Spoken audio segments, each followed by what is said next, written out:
what happened in Osun State. The APC, my party, was actually shook. We were jolted by what I call the Davido effect.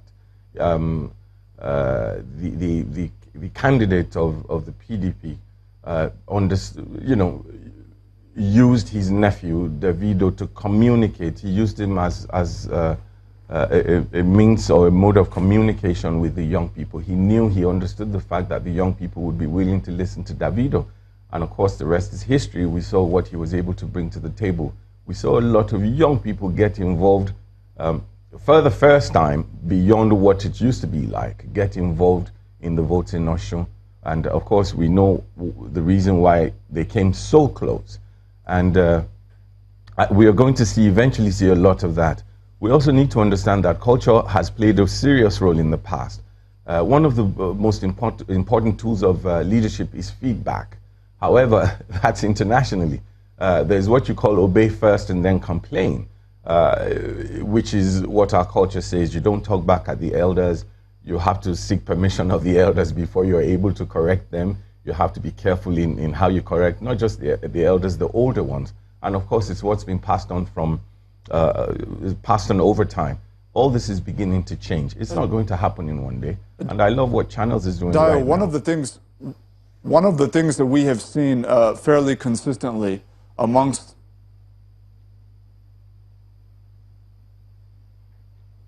one of the things we've seen fairly consistently amongst the youth movements that are really kind of propelling the conversation forward about greater youth participation in governance and politics is the notion of obviously demographical representation. Are we focusing too much though on the need to be represented in governance and not enough on the vision that would be implemented when in governance? And I ask that question particularly because when you look at some of the young people in the country that are really making things happen in terms of ensuring transparency, we know of people like Sheun Onigbede, who has done budget, who's working on that. We have people like Hamzat Lawal, who's working on connected development and making sure that money allocated to projects is actually, being seen, for example. We have young people doing those things, but then when we talk about the political sphere, we tend to see presidential aspirants or aspirants for various offices. We're seeing them for the first time as political aspirants, and the question is, what have you done before now? Are we kind of committed enough to the actual vision that we're trying to put forward as a generation rather than just entering the offices we're seeking? Oh, yes, if you've been following what I've been doing, I've made a point to say, listen, when you look at climes where democracy has thrived, you would find out that there were, take for example, England, Canada, Austria, where they practice the parliamentary system of government. Then you have the opportunity where those are the helm of affairs, where the prime ministers emerge through the ranks of members of parliament. You would discover that they are known, their antecedents is well known, what they have been able to do. It's not enough to have a fancy CV. How are you able to deal? There's governance and there's politics. There's also what you call focus. One of the things that has affected us, whether young or old, is the fact that focus has been a serious issue. Things are intentionally thrown up to throw you off focus on achieving things.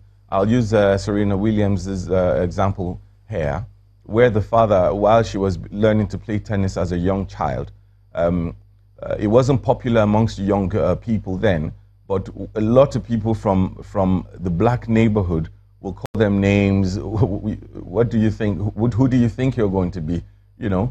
But the father said something to her. He made it clear that focus is very important. If you're in the black neighborhood and you're getting called names and you're allowing it to distract you, what do you think is going to happen when you get into a mixed racial platform? Look at Tiger Woods. If you look at everybody who's been able to make it, it's been a matter of focus. Focus has been an issue. And of course, if you're not prepared, if you do not have that experience, if you do not know how to handle it, you would end up at the end of a 4-year period not achieving anything. Now, I would advise, I'm just speaking from my own point of view, what I would advise is, let a lot more young people get involved as councillors, get involved as state assembly members, get involved as National Assembly members. Let people know you. It's not easy coming on the scene. For example, if I applied for employment here at Channels Television, the first thing you would want to do before you put me on the Citroen or where Neota is to ask for your CV. Your CV is what you have been able to achieve, your work experience. That is what lets me know that you're prepared for the job you're being offered, and that's what people are asking. But when you come on without the necessary experience and you indicate the fact that, oh, I want to be governor, oh, I want to be president. I mean, with Obama, he went somewhere, gave a speech. Nobody knew him then. But at the convention, he gave the speech, and people... real quick, the argument would be that the older generation that has been there, with all their experience, yes, where have they brought the nation to? Exactly the point. That's exactly the point. Now, they've been sucker punched once. They don't want to be sucker punched again. They understand. Nigerians understand that whether we like it or not, the young people are coming. If you take a look at most of the leaders we have today, they're in their late 60s and early 70s. Now, do a 10-year projection, and where do you think they would be then? It means there is need for the younger ones to start. And when's the time to start? The time is now. Get involved. All right, we'll take a moment and come back for our closing thoughts. Please don't go away.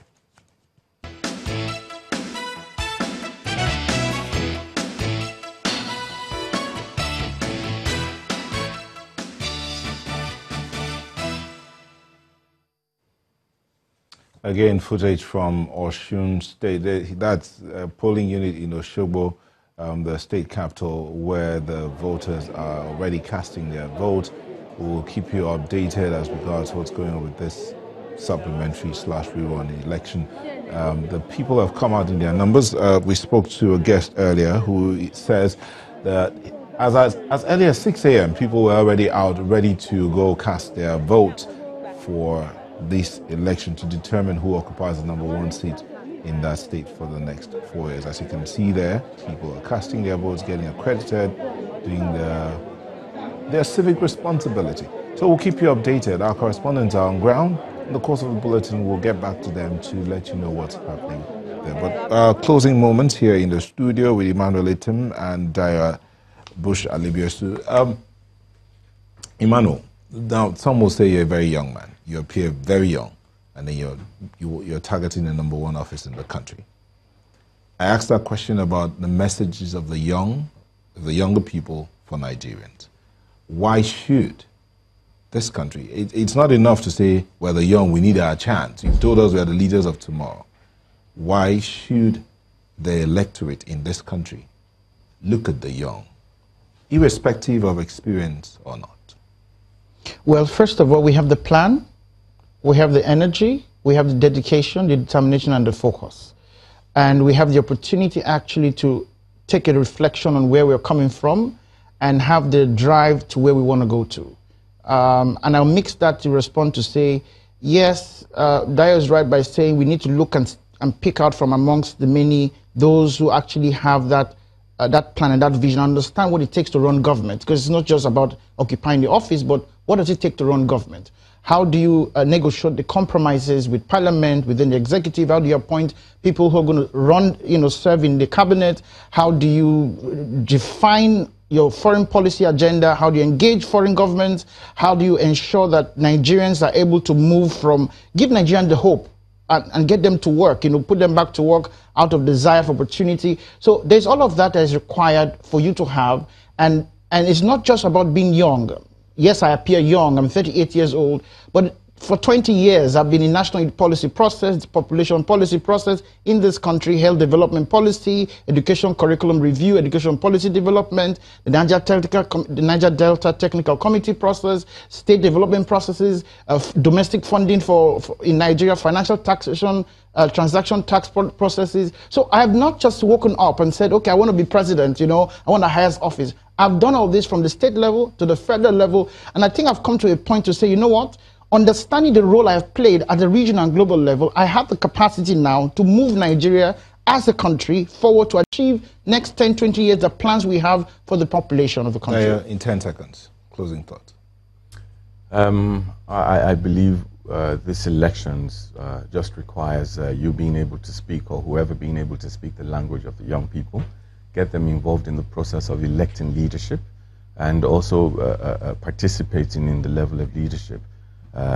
It's important for them to pay attention to mental preparedness, experience, mental preparedness, capacity, and all that. And it's going to be like that of the Chinese bamboo tree. We may not see it now, which the Chinese bamboo tree takes 5 years before it breaks ground. You keep watering it. You initially look like you're a mental person when you're growing it, but 5 years after it breaks ground, it shoots up 90 feet tall, you know. And this is how I think what is going to happen. We're not seeing it, but believe me, the young people are engaged. Remember, the young professionals weren't voting. They would register to vote, but not vote. Now they're being called out to say, you know what, if you're not going to get involved in politics, be involved in the process of electing leadership. All right, thank you very much. Emmanuel Etim is the presidential aspirant of a new progressive movement, and Dio Bush Alebiosu is a former member of House of Reps and a member of an aspirant. And also an aspirant, a member of the All Progressives Congress. Thank you both for coming on the program. Thank you. And that is Sunrise Daily today. I want to thank you for letting us be a part of your morning. I'm Neota Egbe. Have yourself a good day. Stay blessed, everybody. I am Ajuri Ingilale. Bye-bye. The views and opinions expressed by guests on this program are those of the maker and do not necessarily reflect the views, opinions, and endorsement of Channels Television.